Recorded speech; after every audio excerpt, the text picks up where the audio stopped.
raw effort and motivation. I mean, that's just how it is, man, and that's the way I live my life. I have one of the hardest jobs. Dude, I thought this week, I swear, I was going to pass away. I thought I was going to die on the job because I'm in between paychecks. I just got this place. I'm flat freaking broke, and I didn't have any money. You got to fuel the machine, and when you're working 12-hour days, it doesn't matter if your belly hurts or if you feel like you can't make it. There's no sympathy whatsoever. Right. So my mantra, man, is to just keep on pushing. And a lot of times throughout the day, when I'm hungry and stuff like that, and I feel like I'm gonna collapse, I just take a second, step back, breathe, think about a couple positive things, and just keep on moving, man, and take it in stride. Because if you start to get negative about it, everything falls down from then. Everything falls down. I don't look at it as, oh man, I don't have food today, it's going to be hard to work. I look at it as, man, wait till I get that food. Wait till I get moving. They can't hold me down now. They can't even hold my jock when I'm half strength. Wait till I rock and roll. Wait till I'm at full status.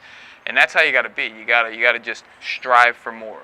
You got to strive for the best, and that's just the way I live my life, man. And negative thinking is a killer. And I'm gonna be great one day. I'm gonna be great. I'm gonna have stuff. I'm not a material possession kind of guy, but I do like to kick in my underwear in the AC. Everybody loves that, you know what I mean? But you gotta do the work to be able to afford that opportunity. And I mean, something as simple as taking a shower. I didn't have the opportunity to take a shower for 3 weeks because I didn't have anywhere to go. But it ain't gonna stop me.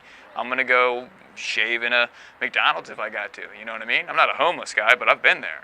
You know what I mean? Sounds like you got a positive attitude, man. For Yeah, success, man. I'm going to. The fact that I quit drinking, man. Every time I stopped before, it was just a break. I never in my mind really thought I'll never ever drink again. But you guys really got to understand that it kills me. Every time, and you pick up right where you left off. Last time I started drinking, the day I stopped was January 3rd, this past, and I'd only drank for 3 days, and I had never seen it get that. It picked up right where it left off, and I was in the hospital in 4 days. You know what I mean? It's always going to pick up where you left off. Yep, and the definition of insanity, and I'm not to quote AA or NA or anything like that. It's doing the same thing over and over again, and expecting different results. And I did that for a long time, and you know what? It's a little bit different now because I'm doing stuff and it's producing success. And if it's insane, or if I have insane success, I'm going to keep on doing that thing. I don't care, that's just the way it is. I'm trying to figure out what works for me, and I'm kind of, a feather floating around in the wind right now, but I'm going to land somewhere, and when I land, it's going to be big. And I mean, even just meeting you guys, it's awesome, I'm sort of what you would call a recluse. I mean, I go to work, I come home, I go to sleep. I don't really have too much time for friends, but even before this job, I had no problem being by myself. I'm the kind of cat who likes to go into the woods and put on a little bit of tunes and sit by the river and read a book and stuff like that. And people think that that's weird or whatever. I think that's perfectly normal. That's therapeutic for me. I like it. I mean, being around the area that I... Sometimes you have to spend time with yourself. The people that think it's weird are just more loud about how they... Or uncomfortable with themselves. Yeah. Me, if you're by yourself, that's when you really find out about yourself. If you can't stand to be in the room with yourself, you got a problem. Exactly. And I'm not that kind of guy. I can hang out with me all day, and I never embarrass myself in front of myself. I can do anything I want. You know what I mean? We're having an interesting conversation here, but let's see. When did alcoholism get to its worst for you? When would you say it hit its rock bottom, where you knew you had to either make some changes or... Well, I had multiple periods of that, but I never had a real one until I came back from North Carolina. My truck got totaled. I had all the insurance. All the 7 months of being in North Carolina, all the money I saved, the diamond in the rough truck that I found, the job that I had waiting for me because of the truck, all was erased when I got T-boned when I got back into Maryland. Within 1 hour, it was all erased. And I didn't know what I was going to do. I had no idea. You got insurance, you got this, you got that, you got so many stuff, and I have no money or anything like that. So I could have given up very, very easily. It could have been a wrap. But I chose the wrong way to handle it, since the one drink that I had totaled my truck, I wasn't ready to deal with it. Not to mention I broke the mirror with my head, so I was kind of out of it anyway. But I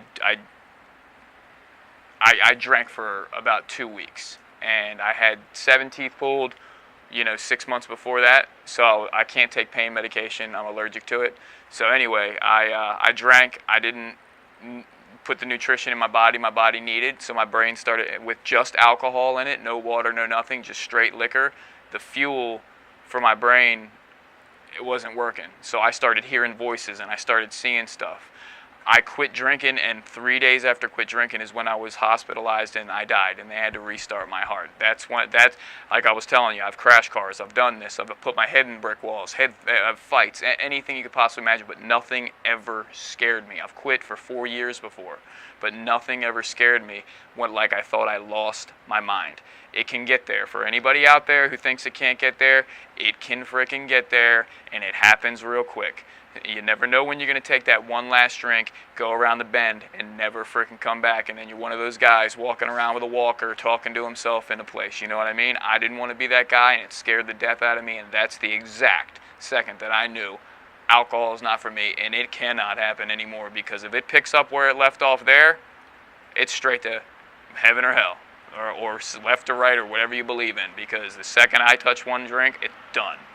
I was never a drink for the taste kind of guy. I drank for the effect, and I wanted to get hammered, and that's what I did. I was a maintenance drinker, and at the end of it, if I didn't drink pint and a half of liquor a day, I'd go into seizures, and I was having seizures at the end, and that's why I was hospitalized. It's the first time in my life I've ever been to the hospital for not drinking, and that was it. And I'm 5 months and 10 days later with a positive attitude, hanging out with some cool guys, trying to focus my time and my energy towards something positive instead of something negative. And if I could say anything, it would be do that and learn from the mistakes of people like me. The only thing better than learning from your mistakes is learning from other people's mistakes. That way you save yourself some time, and you can have a happier life, and you can get there a little less damaged. Right. You did perfect. You answered the last 2 questions I was going to ask you on your own. The last 2 questions was going to be, what did you do to successfully overcome it? Mm-hmm. Which I think you pretty much just explained. You went to the hospital, and that scared you enough to get sober. And it takes daily maintenance. I go to meetings. I've got a sponsor. I even have a work sponsor. My father's my work sponsor. He calls me. He's in the union for 35 years. He's down in North Carolina. He calls me every morning. He says, write down what you got to do. Write down what you want to accomplish. Do your exercises, stretch out. I'm just trying to immerse myself in good habits, just good habits. And right now it's a little tough because I don't have money for food to feed the machine and everything like that. I don't even have money for vape juice, but I will, and it will get better. And it's going to work out. You know why? Because I'm going to fucking make it work out, and that's the way it's going to happen. Attitude, man. And I guess you just answered the last question. What advice would you give to anybody else in this similar situation? Never give up. Recap. Never, ever give up. Never give up. When you think you can't do it, whether it's your girl leaving, whether it's your car breaking down, things hit you all at once. You know what I mean? They all line up. For me, they happen in threes. 3 car wrecks, or my girl leaves, and my car wrecks, and I get kicked out, stuff like that. No matter how hard you get kicked, it's how you get up and how you move forward afterwards that shows what kind of person you are. If you handle it and take it in stride, which is very hard a lot of times, you're good. Nothing's going to be able to stop you. You can succeed no matter what. No matter what. And there's nothing in this world that you can't do if you put your mind to it and you're physically willing and able. And you learn a lot more when you listen than when you open your fucking mouth. And that's all I can say. Wow. That was amazing.